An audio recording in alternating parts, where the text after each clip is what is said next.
दोस्तों, नगर निकाय चुनाव में एमआईएम के राष्ट्रीय अध्यक्ष बैरिस्टर असदुद्दीन ओवैसी के चुनाव प्रचार का आज दूसरा दिन।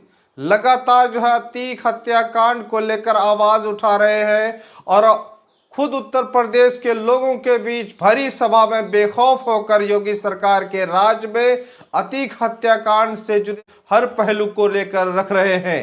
अब उत्तर प्रदेश के लोगों के बीच फैसले की घड़ी है, क्योंकि नगर निकाय चुनाव में एमआईएम ने अपना उम्मीदवार उतारा है और खुद बैरिस्टर असदुद्दीन ओवैसी विधानसभा चुनाव हारने के बाद नगर निकाय चुनाव में चुनाव प्रचार करने आए हैं। जो 3 लोग गोली चलाए, क्या उनके घर पे बुलडोजर देखा आपने? देखा? मैं भी नहीं चाहता उनका घर टूटे, क्योंकि उनके गुनाह की सजा उसकी मां को नहीं मिलनी चाहिए, उनके गुनाह की सजा उनकी बीवी को नहीं मिलनी चाहिए, उनके गुनाह की सजा उनके भाई बहनों को नहीं मिलना चाहिए, क्योंकि संविधान इसकी इजाजत नहीं देता।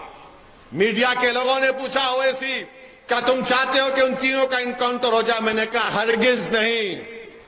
मैं चाहता हूं उनको कोर्ट सजा दे, लंबी सजा उनको कोर्ट दे। अरे हम इंसाफ चाहते हैं, बदला नहीं चाहते। ये बदले से देश नहीं चलता, इंसाफ से चलता है, और इंसाफ संविधान में लिखा है। मगर हर कोई कहेगा कि गोली मारेंगे, गोली मारेंगे, तो फिर संविधान कहां जाएगा? संविधान कहां जाएगा बताओ? इसीलिए अजीज दोस्तों और बुजुर्गों, माफिया जहां कहीं भी है, भाई बीजेपी में भी उनके कई नेता हैं जिनके खिलाफ बहुत से मुकदमे हैं, मगर उन पर क्या हो रहा है? समाजवादी में भी है, उन पर क्या हो रहा है? अब तो हद ये हो गई कि मीडिया में दिखाया जा रहा है कि खवातीन डॉन है, खवातीन डॉन है, ये लेडी डॉन, वो लेडी डॉन। अब वो दिन दूर नहीं है जब एक 6 साल के बच्चे को दिखाकर कहेंगे ये बच्चा डॉन,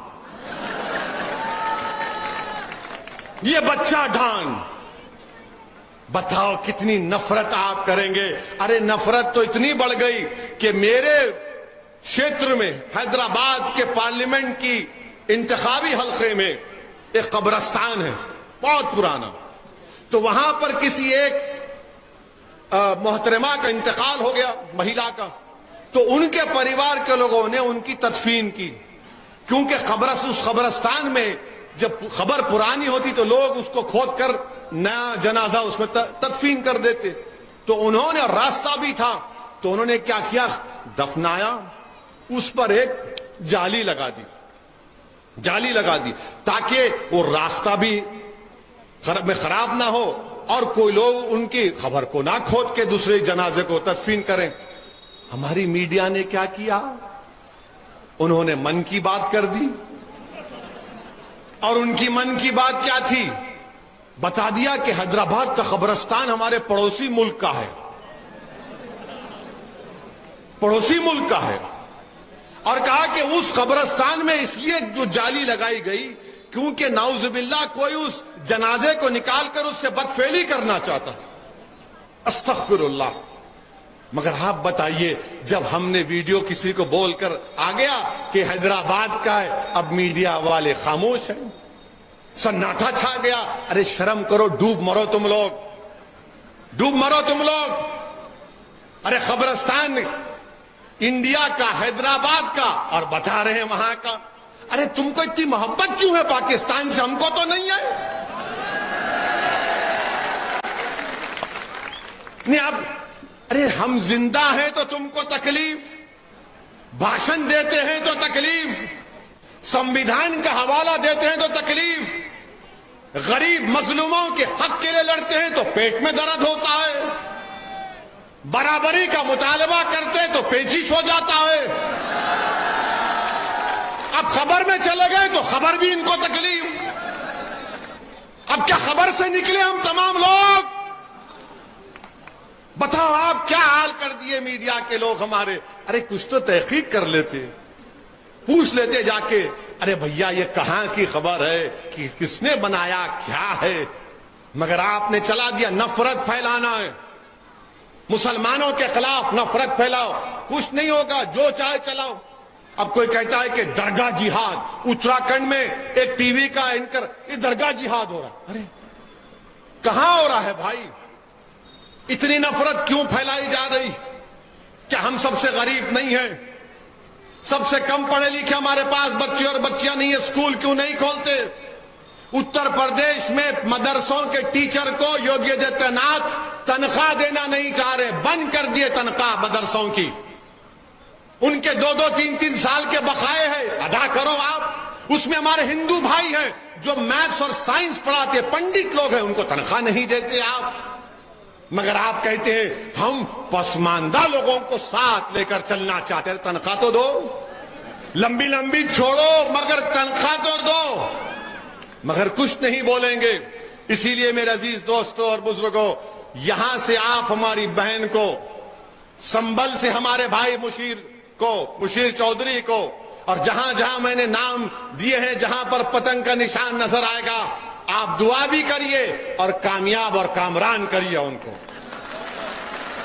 और 2024 में इंशाअल्लाह ताला हम फिर चुनाव लड़ेंगे। 2024 में कोई मुझे कुछ बोल ले, मैं जब तक अल्लाह मेरे जिस्म में इतनी सांस को बरकरार रखेगा, मैं कहूंगा मैं चुनाव लड़ूंगा, मैं चुनाव लड़ूंगा। क्योंकि मैं काबिल नहीं हूं, मुझे सिर्फ लड़ना आता है, मुझे लड़ना आता है, मुझे झुकना नहीं आता। मुझे लड़ना आता है क्योंकि चुनाव जब मैं लड़ूंगा आपकी अहमियत बढ़ेगी, आपकी कीमत बढ़ेगी, आपके जज्बात की कदर की जाएगी। वरना ये सब लोग क्या समझ रहे हैं, ये कहां जाएंगे मुल्ला जी हमको छोड़कर।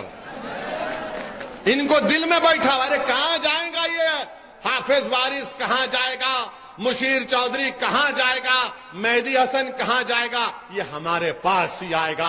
अब नहीं आएगा क्योंकि एक दीवाना इनके दरमियान में खड़े होकर कह रहा है कि हम एक साथ आएंगे इंशाअल्लाह। अरे हराओ ना बीजेपी को। अखिलेश यादव 2017 का विधानसभा का चुनाव हारे, 2019 का लोकसभा का चुनाव हारे, 2022 का विधानसभा का चुनाव हारे, मैनपुरी जीते और रामपुर आजम हार गए। कैसा मैनपुरी जीते और रामपुर हार गए? कभी सोचा आपने? कोई भी टीम थी वहां पर? सोचो मेरे भाई, बेवकूफ बनाया जा रहा है, आपको जज्बात से खेला जा रहा है। अरे हम भी नहीं चाहते कि दोबारा बीजेपी की सरकार पूरे देश में बने। और अगर सच्चाई को बयान करूं तो सबसे ज्यादा वोट किसने दिया बीजेपी को 2024 में? अखिलेश यादव के यादवों ने दिया, सबने दिया। सबसे कम किसका वोट मिला? तो हमारा। ये CSDS का डेटा है। मगर 2024 में अगर रोकना है तो बीजेपी को उसके आइडियोलॉजी से मुकाबला करो। नहीं करेंगे, बोलेंगे नहीं, अंधेरे का मुकाबला अंधेरे से करेंगे, जुल्म का मुकाबला जुल्म से करेंगे। अरे अहमकों की बस्तियों में रहने वालों, अंधेरे का मुकाबला रोशनी से हो।